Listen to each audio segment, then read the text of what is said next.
started. Hello. How's everybody doing? How's things? How's life? How's yours? How has your week been?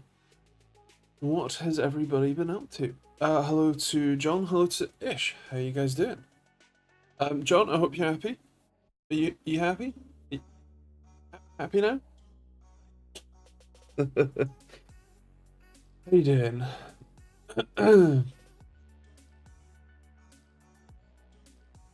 Remember those of us still at work.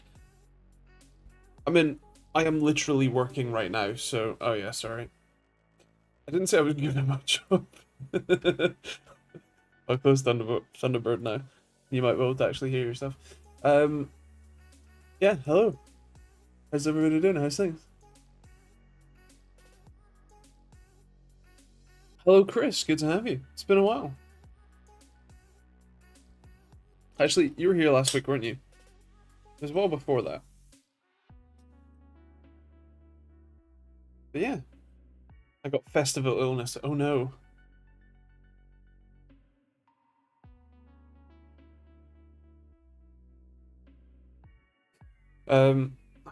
Just poke my glasses. My greasy hands. There we go. What festival did you go to acquire said illness? And hello Ish, how you doing? How's things?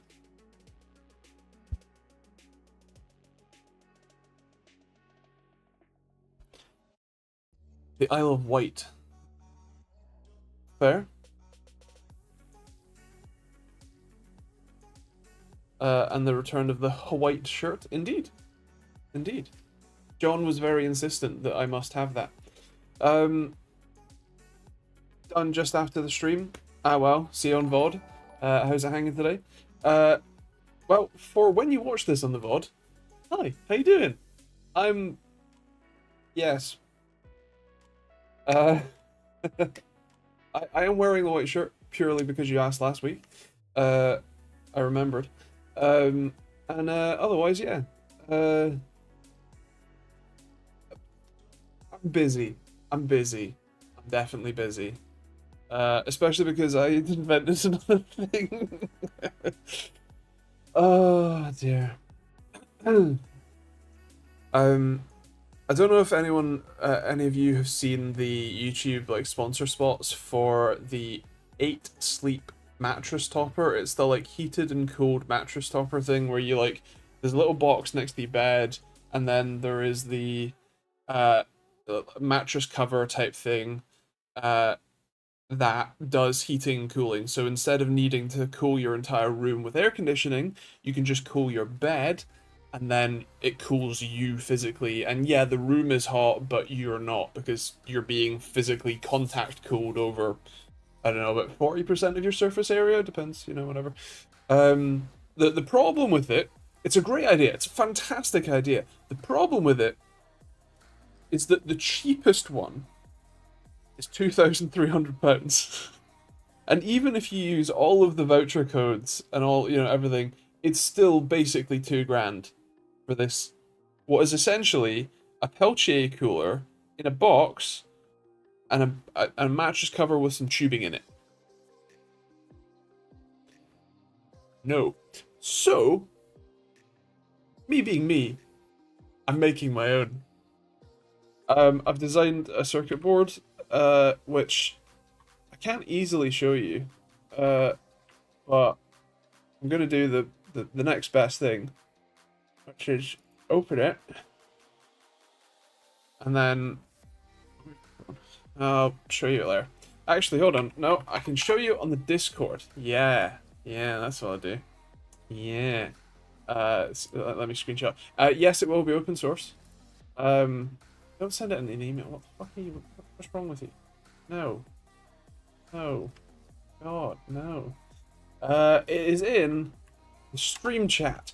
So yeah, I've gone far with this one.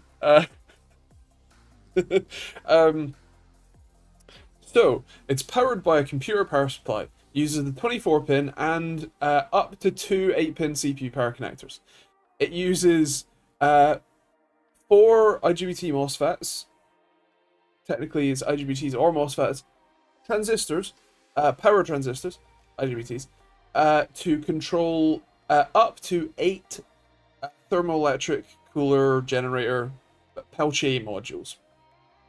The reason that I've gone with 4 or 8, well, up to 8, is that you can buy prefabricated a set of 4 Peltier modules that have a water block on one side and a heatsink and fans on the other. And so basically that's a full module and it's like £37.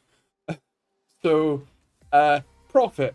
So basically take that, stick that in a PC case along with a water cooling pump and a reservoir. Use some flexible tubing, and I bought a mattress topper, like a standard mattress topper, for 35 quid.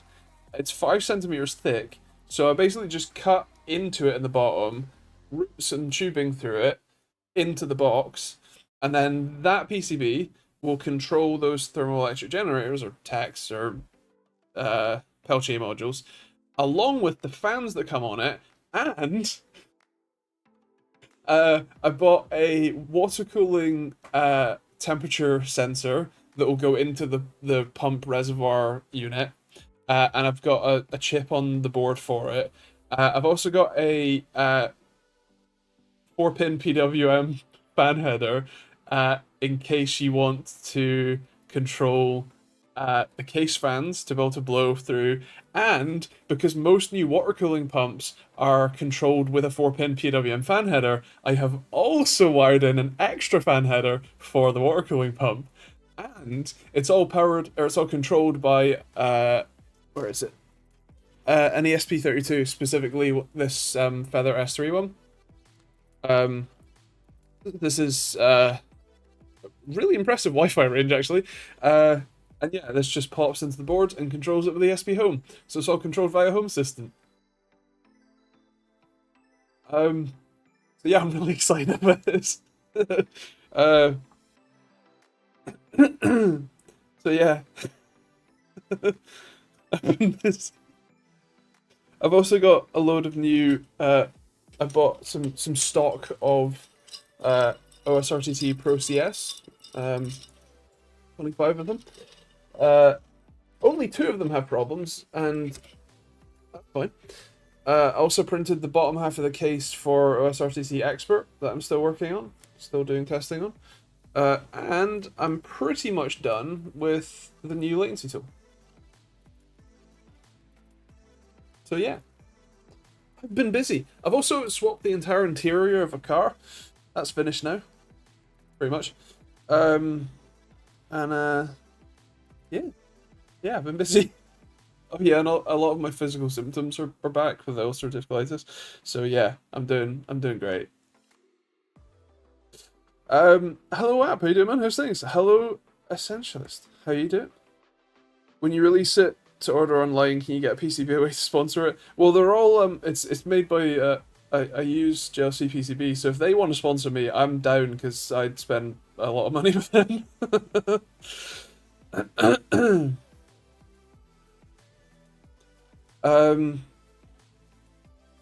Exactly.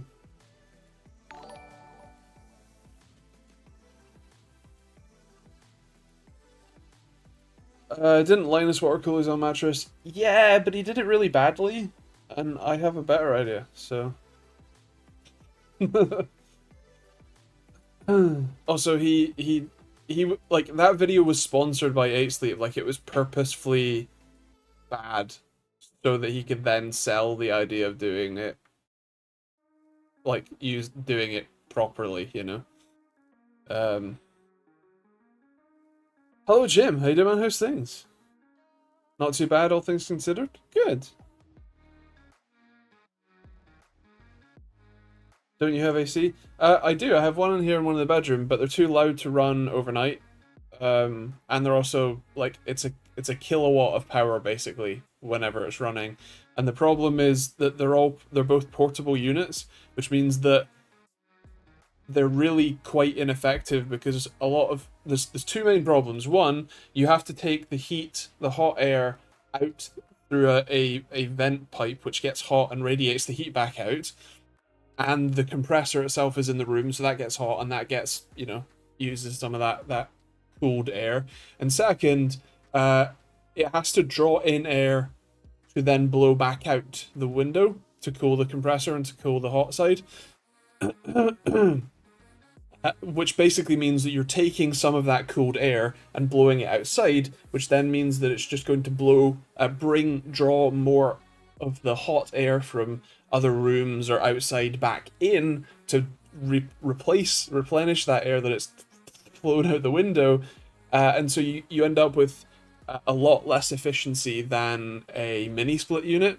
Now the good news is that we're buying the house, and so once we've bought it, probably it will end up being next year, because by the time we bought it and then do all the required like fixings, yeah, it's probably going to be next year. But I can get a mini split, and they're not that expensive.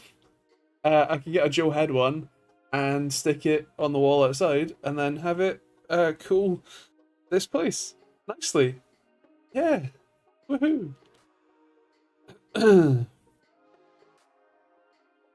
Yeah, well, that probably doesn't help us. A mini split is you have the compressor outside, and then you have refrigerant lines running into the head unit that would sit on the wall, and the head unit just has the condenser and a fan in it. So there's kind of three types. There's window AC, which Americans have, which sits on the window, so the hot side stays outside, and you just have the cold bit sticking through the window inside.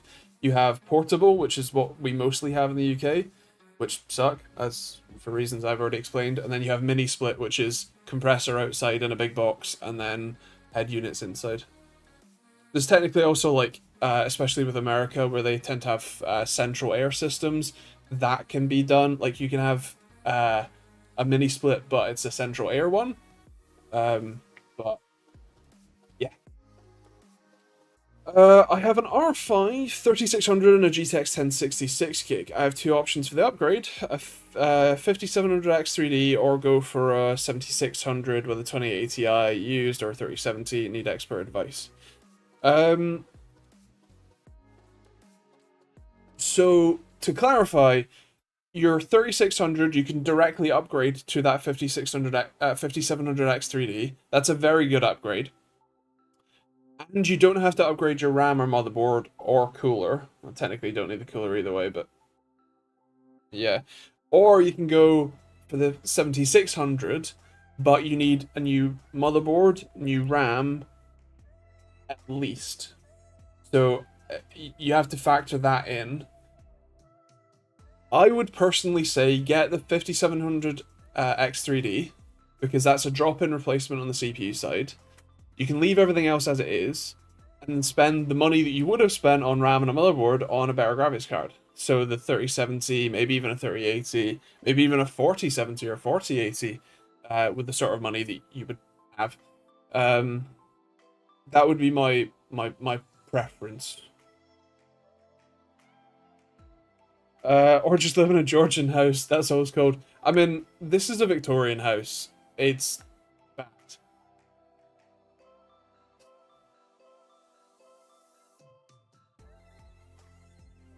Oh, the portable units are definitely still better than no AC for sure.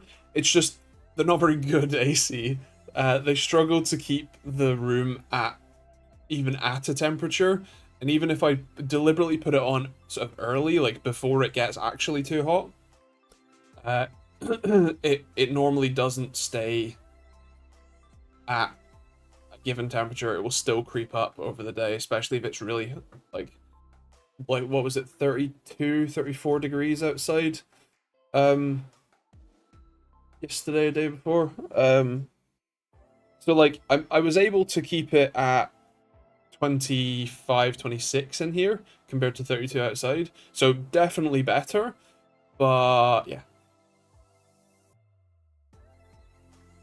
just make sure you route the outlet into the same room if you're using a portable one. The outlet is in the thing that should go out the window to expel the hot air.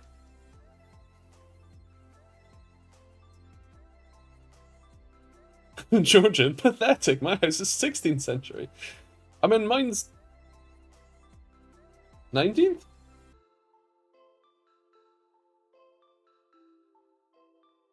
Yeah, 1890. Oh, okay.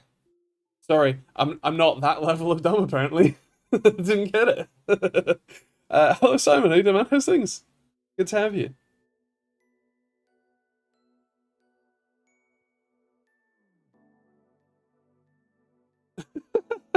The hose got to poke outside, else it's just a complicated fan. It's actually worse than that. It's a very complicated. It's a complicated heater because you're putting like that one draws about 800 watts. The one upstairs draws about a kilowatt.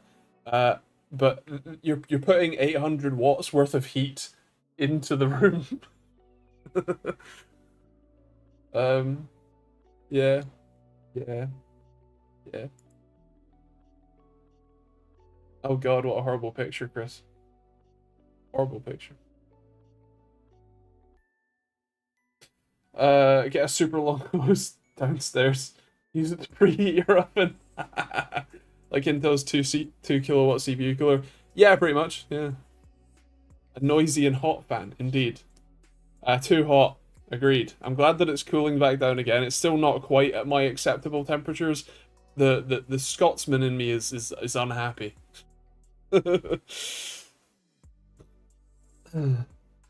But yeah, between the DIY mattress topper cooler project and a mini split AC system probably next year, I'll be pretty happy.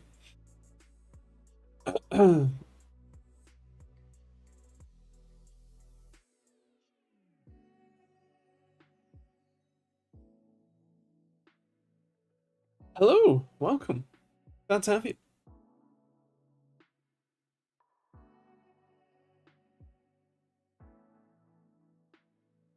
Actually, who watched the Intel video on Monday? Friday? Friday. Who watched the Intel video? What do you think of Intel's new chips?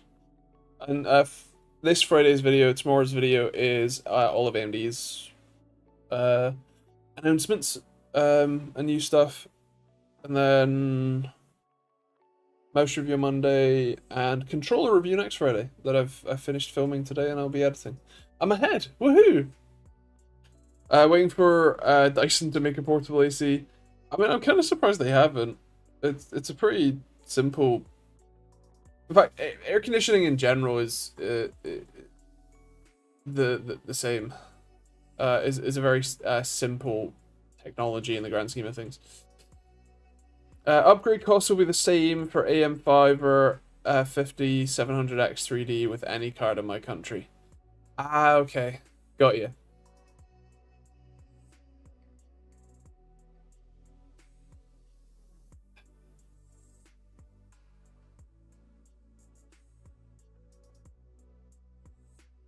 I would still be convinced. I would still be convinced to stick with AM4 with your current motherboard and CPU, with your current motherboard and RAM. While technically speaking, you buying the 7600 and a new motherboard and new RAM would be a a sort of more future-proof choice in the sense that, you know, it's the new platform. AMD is supporting it until 2027. You know, all that. The 7600 is a perfectly good chip, but I'm pretty sure that the 5700X3 is faster already. And so you'd really only be viewing that as an intermediary chip choice, you know? So, yeah, yeah, yeah. As for the GPU,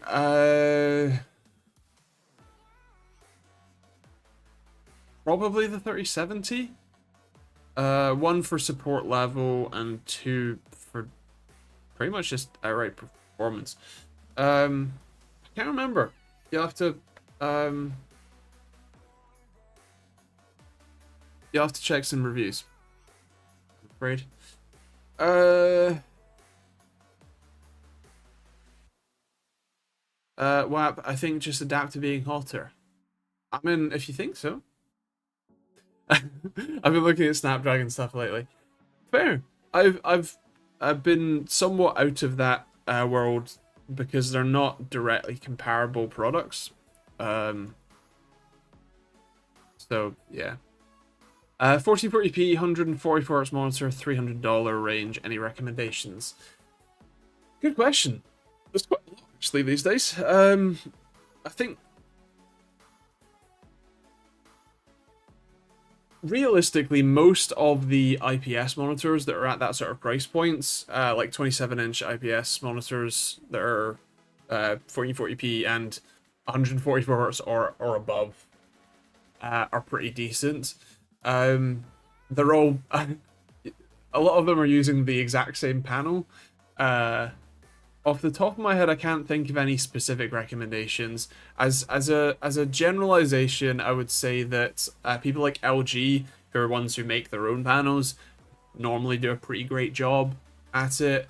Although sometimes they can be at a price premium, sometimes they're not. Sometimes they are. It's a bit of a weird one. Gigabyte has also been kind of on a stride. AOC makes some good ones.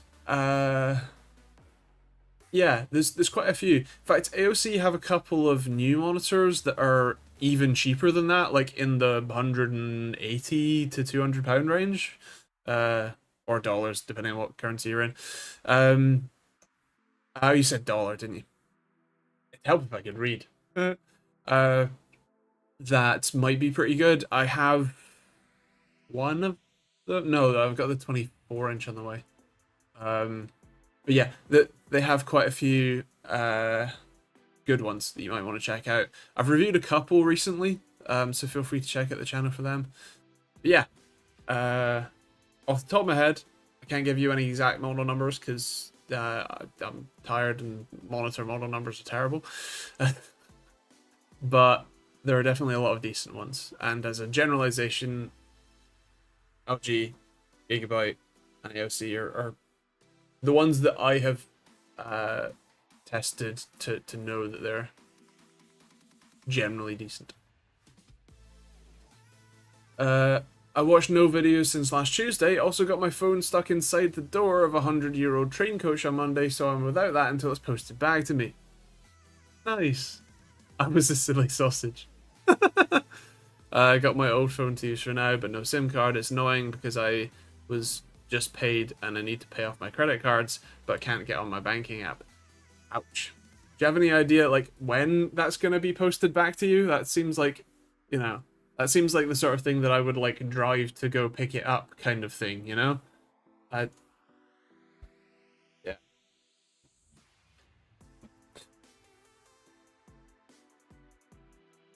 At least we currently have fresh water and an atmosphere for now. Yeah.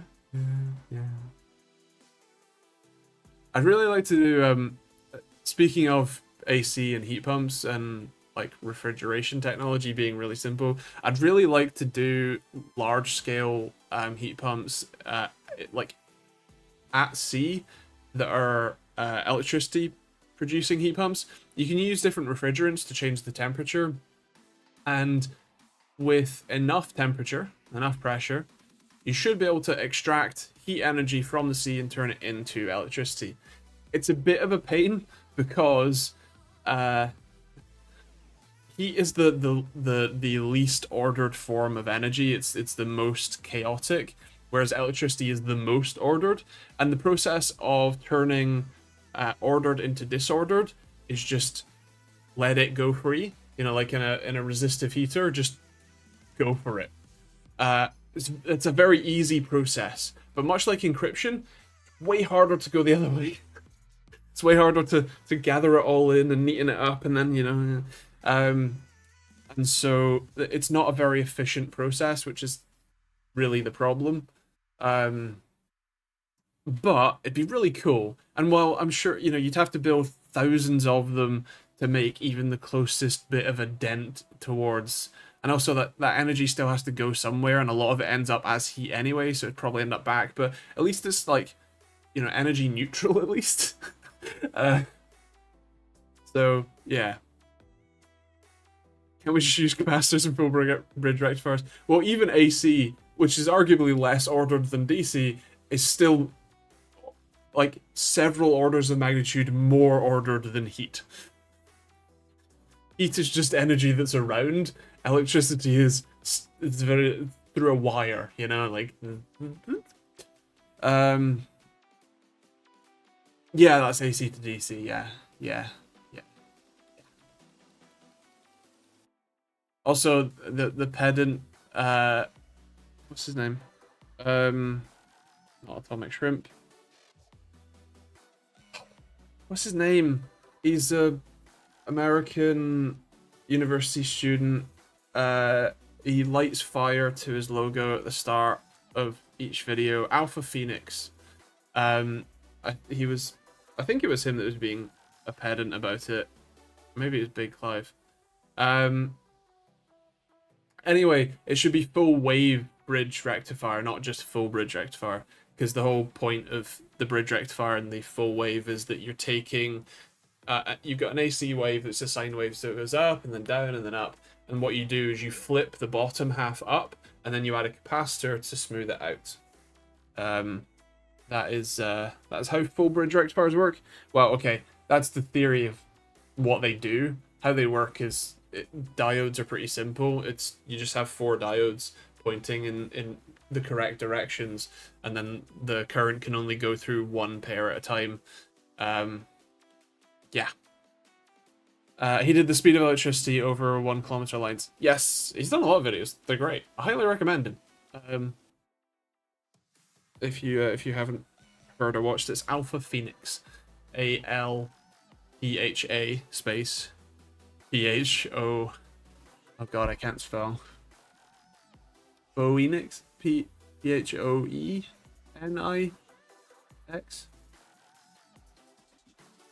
You work it out.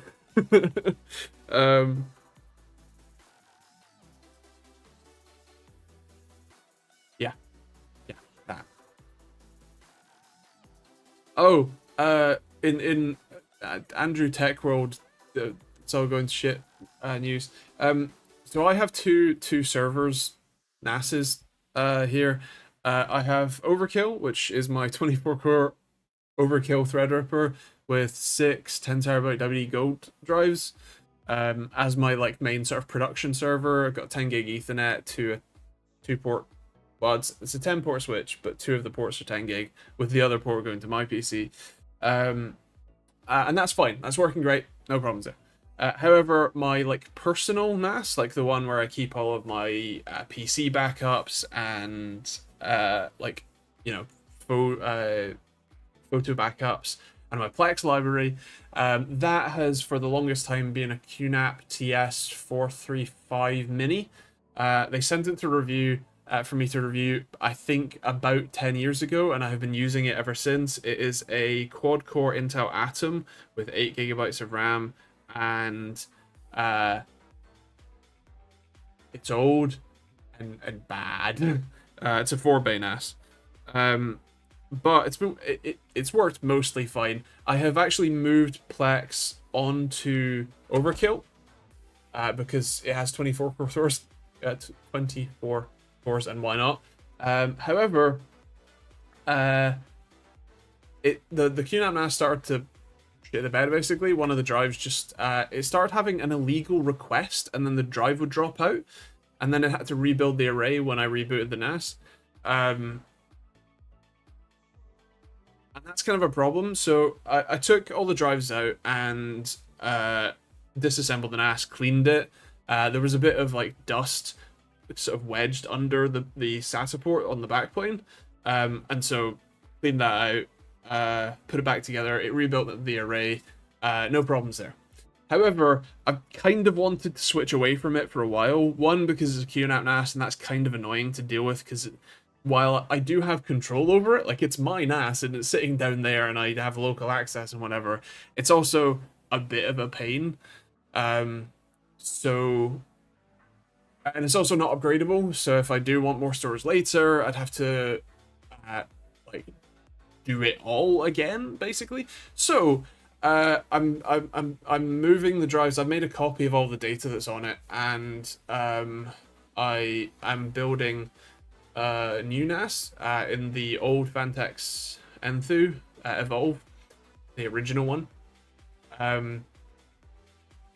10400F is what I have available on a Z490 board, because that's what I have available. 16 gigs of RAM, because that's what's available and will actually let the fucking thing boot. Had some trouble with that today. And so I'm swapping all the drives that are in that into that, because yeah, why not? And then I've just got it actually built and booting, and then I went to install TrueNAS Scale. I have my what's it called, Ventoy USB stick. Highly recommend Ventoy, by the way, it's great. I booted it once. Now I don't know if you remember, but when Intel launched Z490, which is 10th and 11th gen, they went to the motherboard vendors and said, hey, look, for 11th gen, we're going to be adding support for PCIe Gen 4. Right? Cool. We want you to put a Gen 4 M.2 slot on your Z490 boards, knowing that the chips that we're launching at the same time, the 10th gen chips, will not support it, and that will be a dead slot. And then a full year later, we'll launch some new chips that do support it, along with a new set of motherboards. So, yeah, that I put the M.2 slot, the M.2 drive in the wrong slot. So it booted into Unraid, not Unraid.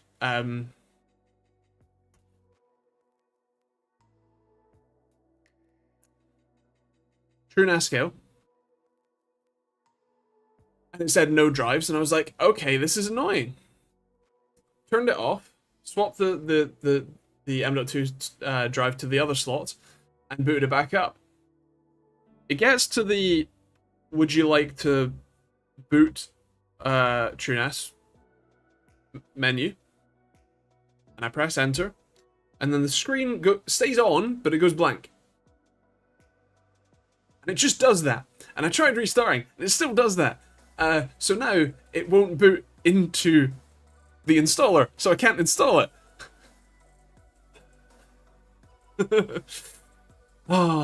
So yes, I've had a day too, but that's what I'm probably going to be fighting with after the stream. And then once I actually got TrueNAS on it and running, I'll shut down the NAS and swap the drives over. And then create a ZFS pool, because ZFS is great.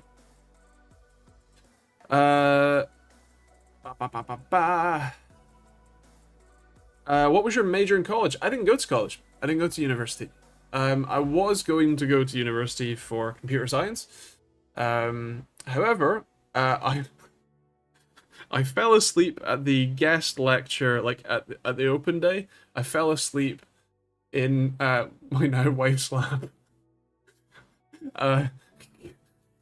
Because I have ADHD and I can't not. So yeah, it was quite clear that wasn't going to be for me. I also didn't fancy going into £50,000 worth of debt for a career path I didn't think I was following, because I was busy doing this madness. And so yeah, I didn't go to uni. And funnily enough, I have learned a great deal in not going to uni, and I'm not in debt. So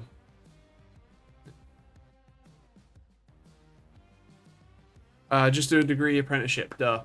My friend Phil did that, and I'm sure he would very much recommend it. He got effectively straight into industry, got a degree, and got a very great job. So yeah. You're not a Proxmox, Chad? No, I've used Proxmox once, I think. But for storage, I would prefer to use TrueNAS Scale and have a ZFS pool.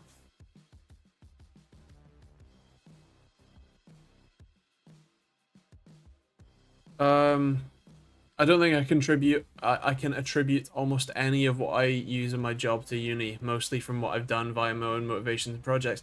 Well, yeah, that's the thing. Like, I didn't need to go to uni to design uh, the response time tools and all the software for it. I didn't need to go to uni to like learn enough to be on Intel press briefings and understand what they're saying. You know, I didn't need to go to uni to be enough of a web developer to create locally links. Admittedly, with my friend who did go to uni, but you know, profit. Um, so yeah, like I'm not saying that uni is for no one. There are definitely some professions and fields where that is really your only path. Basically, anything in science. Yeah. Um, and you know, if you enjoy it, uh, fantastic, wonderful. But I can't sit still long enough to go to uni. I couldn't imagine being in lectures. Um, yeah. Instead of getting a degree, Andy became a B-list YouTuber. I mean, that's high praise. I thought I was like F tier at best. In fact, actually, if you look on Social Blade, I'm remarkably there were only 2,800-ish channels who have more subscribers than me, which is insane because I've only just hit 100,000. But the what you call it? In terms of views, I think I'm like 600,000. And I think I'm 1,100th in tech. I thought it was 1,800 in the UK. Still, my wife asked the other night. Yeah. Maybe that's why my comp sci course only had 4 hours of lectures per week. They knew their target audience, didn't they? Hello, Richard. How you doing, man? How's things? Hello, Joe. How you doing, man? How's things? And hello, Nathaniel. Thank you very much. It's very kind. I'm glad you enjoy the videos. I have on raid. I'm not a massive fan. 170 could have had one for one pallet. Oh, 34 ones at £5. Right, got it. Thank you very much. I was confused. What was I saying? Oh, Unraid. I also have Unraid. I have mixed feelings about it.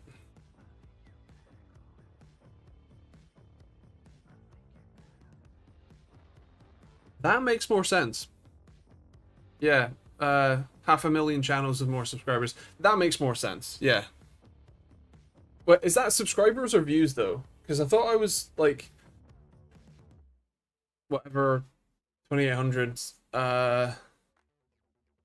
with sub count. Okay, fair.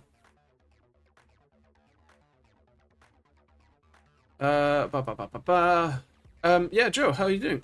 You feeling much better? Good. Insanely busy. Also, mostly good. Where am I at? Doctors, yes, doctors are great reason to go to uni. I mean, not the one that I have a complaint against, but you know, profit. Hello Simon, how you doing? How's things? What's the advantage of using TrueNAS scale versus just good old Debian? Well, as the what you call it? As Ish says, more sleek web UI. The main thing is that it's essentially a pre-set up version of Debian with ZFS, and you know, like easy SMB shares, etc. There is absolutely nothing wrong with just using Debian and some packages. Yeah, CastOS, it is a similar thing, but there is some level of essentially support and community that you get from using TrueNAS Scale as a package. Yeah,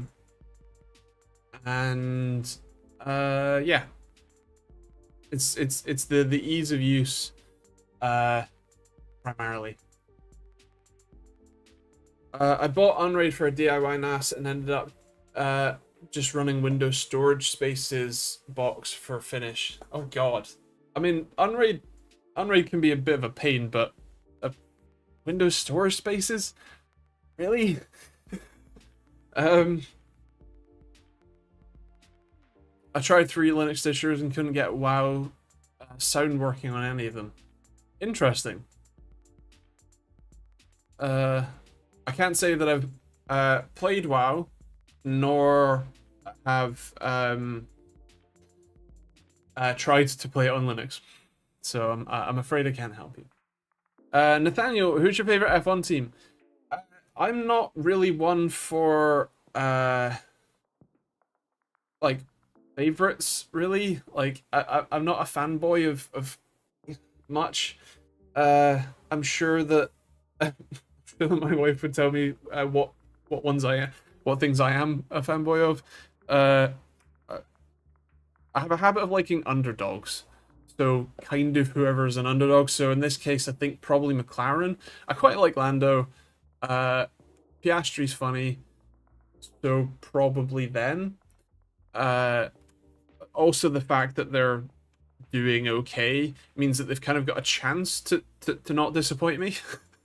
So probably McLaren right now. Yeah. It's Visa, Cash App, Red Bull. Oh god, or Kick, Stake, Sauber, well, soon to be Sauber, soon to be Audi. Yeah.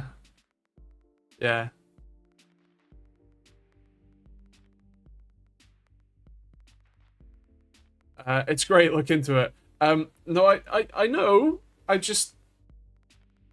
wouldn't. Audi from 2026, yeah. Is it going to, so it's Kick, it was Stake, but that got banned. So it's Kick, whatever it is. Is it going to be Sauber next year and then Audi the year after that?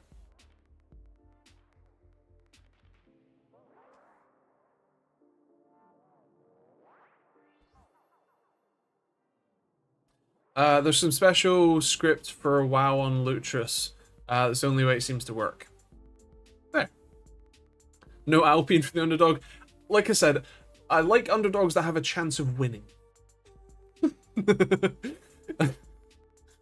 I don't feel loved here. Maybe I need to rethink my setup. I'm sorry, Jim, but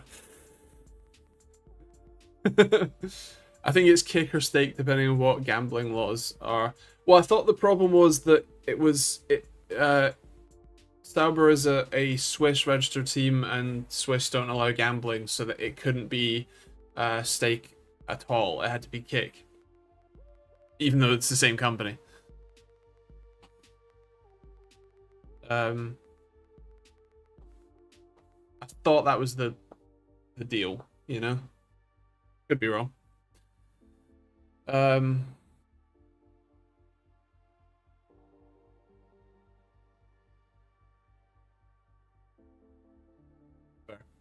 I could be wrong.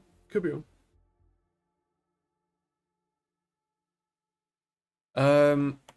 Did I miss anything? Besides the window storage spaces? I mean, look, if it works for you, it works for you. That's like, who cares what the community of nerds thinks? If it's working, you do you. That's all that matters. I don't get the hive mentality aspect or the like brigading aspect. Like, yes, I would personally not choose Windows storage spaces for a variety of reasons. I mean, primary of which is just I think there are better options for me. Things like Trinascale and a ZFS pool, or even Unraid with the sort of JBOD XFS, whatever they do.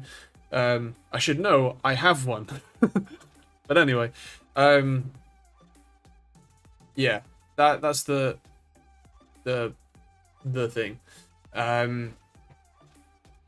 But if it works for you, who am I to judge? I'm not you. I'm not in your your shoes, as it were.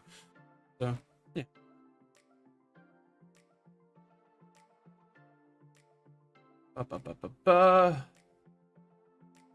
What's the story behind your channel name? I started the channel with two friends, so we were a team. And the far too long story short is that they essentially lost interest in doing tech videos, and I carried on.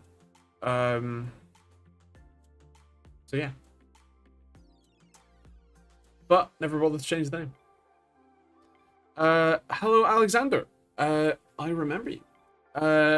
When testing OLED products, I started to realize that the frequency of the signal capture is not enough for such fast monitor models. When comparing my results to Artings, it turned out that the same Dell 2725 turns out to be an average of 10 times faster than in my testing at all measurement options, even 10% lights. Are you planning on releasing a more accurate version of OSRTT that can take measurements at a higher frequency? So first of all, to clarify, I designed OSRTT primarily for LCDs. The fact that it can test OLEDs is a nice-to-have feature rather than a designed core selling point. There is definitely a limitation to how fast it tends to respond. As for answering your actual question, the short answer is absolutely yes. I'm working on it right now. It is using a proper photodiode, as it were, fancy one. As you can tell, dev board, so a lot is subject to change, but still. And it uses specifically an external analog to digital converter, that chip right there. It's a 1 megasample per second 16-bit ADC, so although in my testing with it, I'm getting it to report new samples every about 2.3 microseconds. But yeah, so there's lots of testing still to go. This is several months away still, to clarify. But yes, I am working on one. There's actually two sort of... There'll be essentially two versions of this. There will be the available for everyone version, with the standard photodiode, and then there will be the essentially custom version for basically for companies who want to use it for their internal testing. I've had a few companies reach out asking if, you know, if I can make something like this and make some custom software for them. So that will be with a calibrated photodiode that's insanely expensive, but you know, for the right user it will be worth it. But for reviewers and testing, this version will be more than adequate.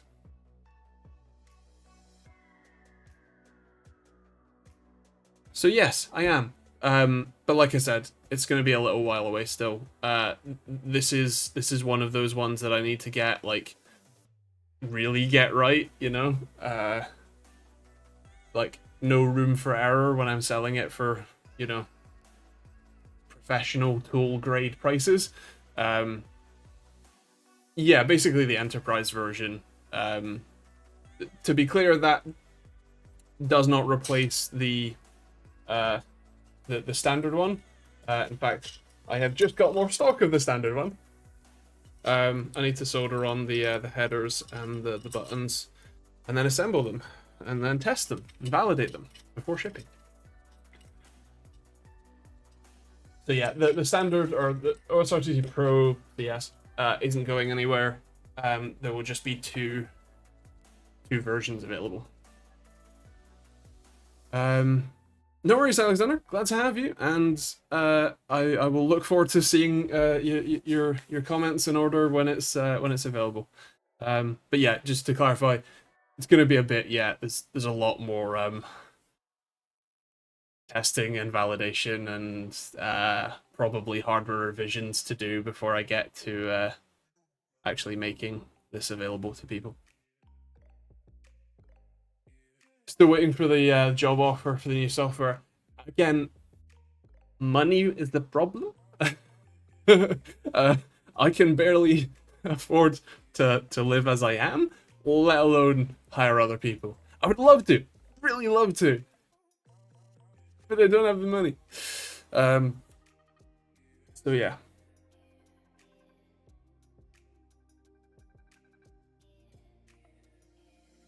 Ba, ba, ba, ba, ba. I back up all of my essential data onto 10 new 1 TB USB sticks. Oh no. Come on, Andy. We all know you have 7 Lambos. One for every day of the week. They're different color. You know, it's like socks. You know, you get the Wednesday one, and it's like a yellow, and then you get like a red. You know, red for Thursday, whatever. Yeah, that's totally it. Oh dear. I don't really want a Lambo. It's too ostentatious. Like, the reason that I like my S4 so much is that it's a sleeper. Like, it's not super obvious that it's a ridiculously fast car. I like that it can keep up with Lambos while looking like, you know, as an American would say, a station wagon. I like that it's subtle. I like that people don't look at you twice and then, you know, you can do 0 to 60 in like 4 and a bit of seconds. I prefer that. Lambo is ostentatious, loud, in a lot of ways, and it brings attention, and I don't like attention. Agree, just give me Tate's vibe. Yeah. Don't Lambos catch fire often? Kinda. It is a Lambo, which is technically just an Audi. If it was free, I'd still have that. Oh yeah, for sure. I wouldn't have anywhere to store it, which is like a lot of a problem. I couldn't afford the maintenance. I couldn't afford even the tires, the brakes, or the fuel. Actually, yeah. So I'd probably drive it around for a bit and then sell it, and be very happy that I owned one for a bit and then have enough money to pay off my house.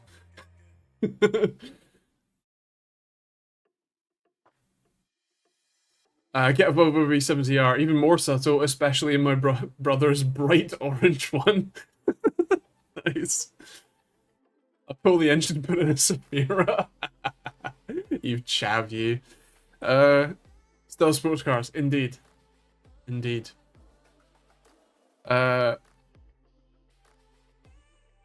You'd like the Ned Stark of cars. You don't want people knowing what your car's capable of.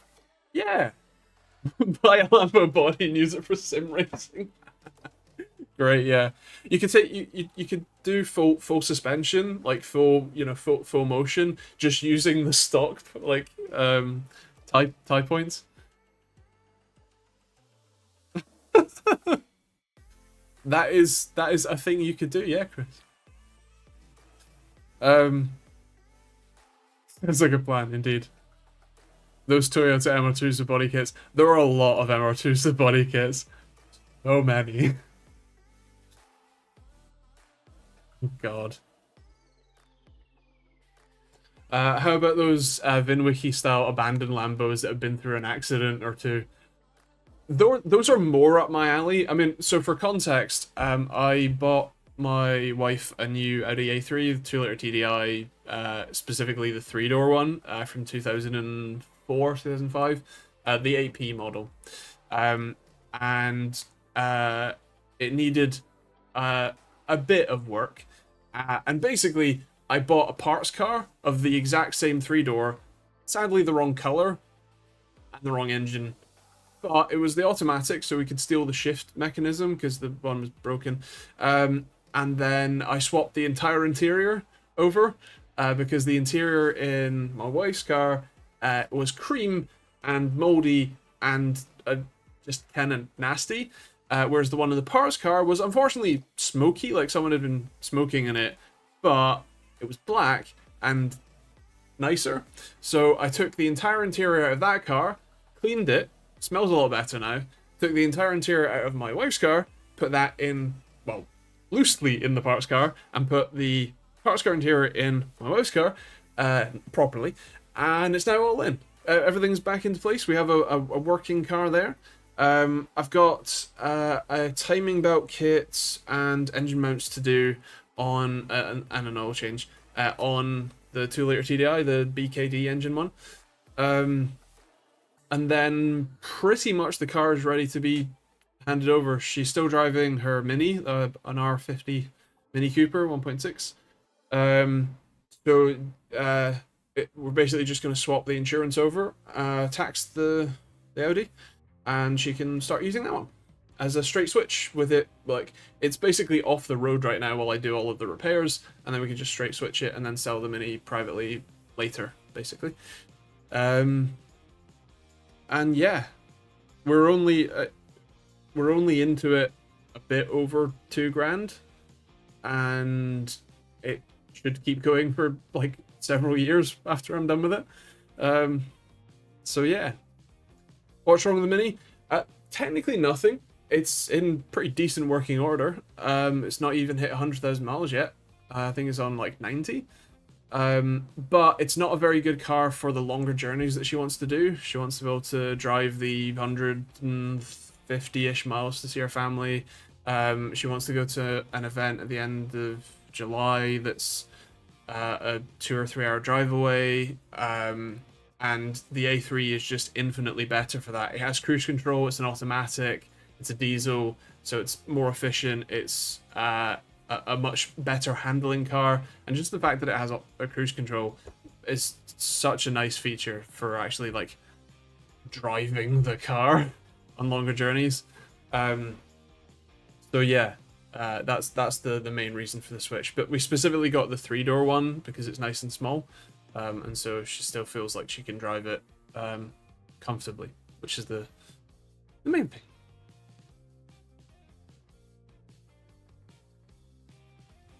Essentially, it's not the power that's the problem with the Mini, it's the stability.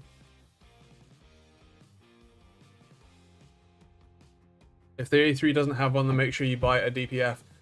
It doesn't. As far as I remember, it's 2004. And DPFs weren't... I mean, I'll double check, but I don't think it does. Do you have a ramp or lift for working on your cars? No! No, and I wish I did. I wish I had a garage to work on it, but I just work on it outside on the cold, hard pavement. It's actually really uneven as well, which makes it difficult. Can I help your lads at BC Racing Scholars? I'm not Alex, so no.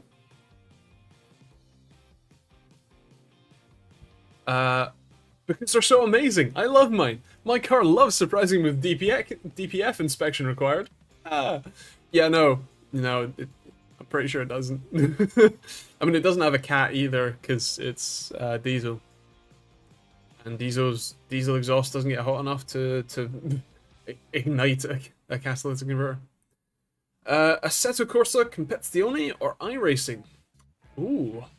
So to clarify, I technically don't have either of those games. I have Assetto Corsa and Project Cars are the games that I do very light sim racing on, although it's been a while since I've pulled out the Logitech G933, 23?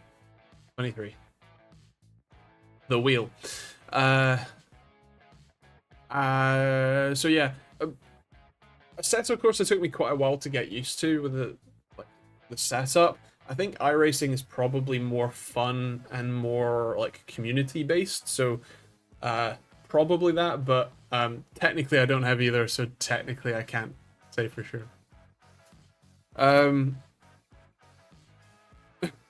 My old Zafira misplaced its DPF.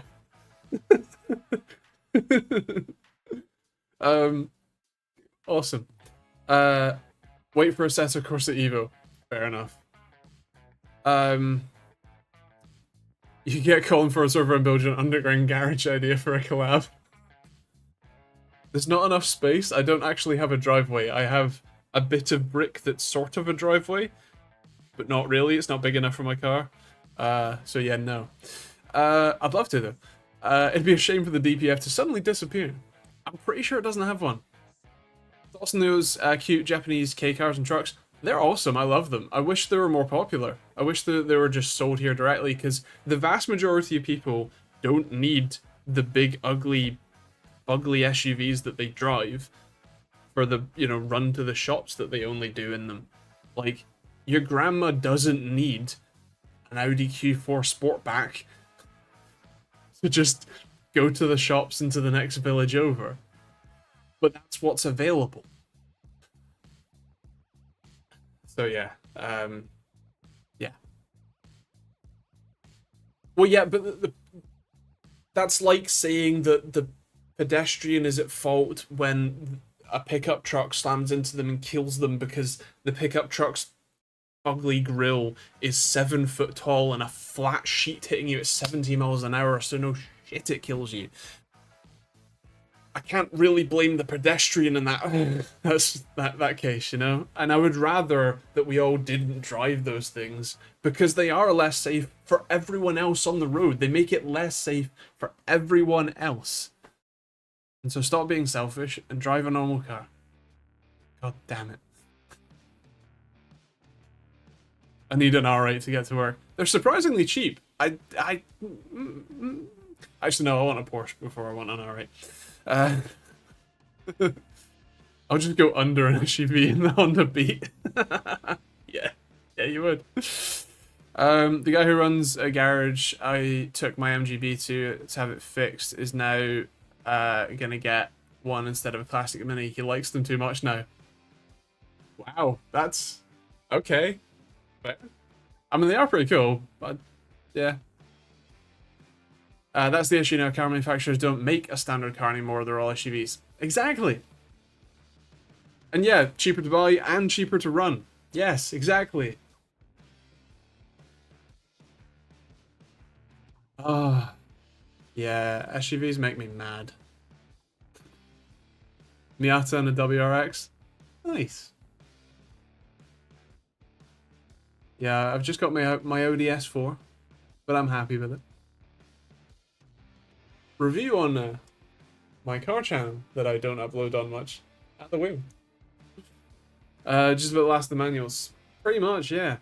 I mean, actually, the Porsche 911 Carrera T that I drove at the SMMT day about a month ago now is a 7-speed manual. Oh, beautiful. Beautiful. You feel so connected while driving it. So, the steering's so direct.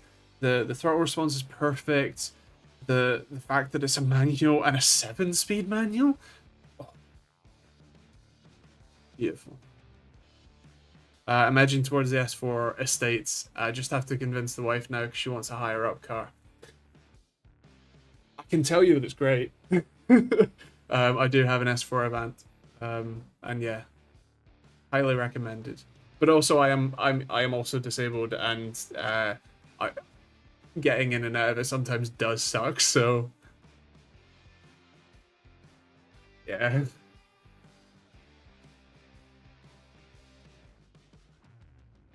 But an SQ5 just isn't the same.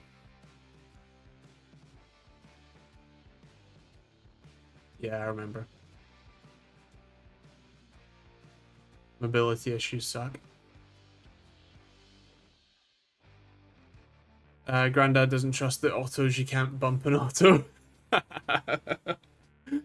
Yeah, fair.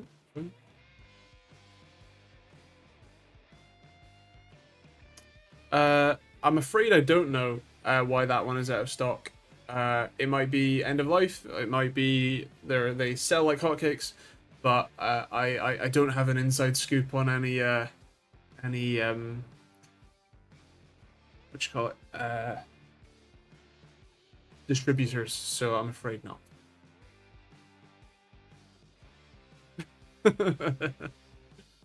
Oh dear. I think I'm gonna call it there. My eye's dragging out from the fan that's next to me. Yeah, I hope you guys have a wonderful week. I hope you all stay safe, and I hope you all have fun. I will be back next Thursday for a stream as always, 8 p.m. UK time. Tomorrow's video is the AMD announcements one, so check that out. And yeah, have fun, stay safe. I'm gonna go die now. I'll catch you tomorrow, Monday, and next week.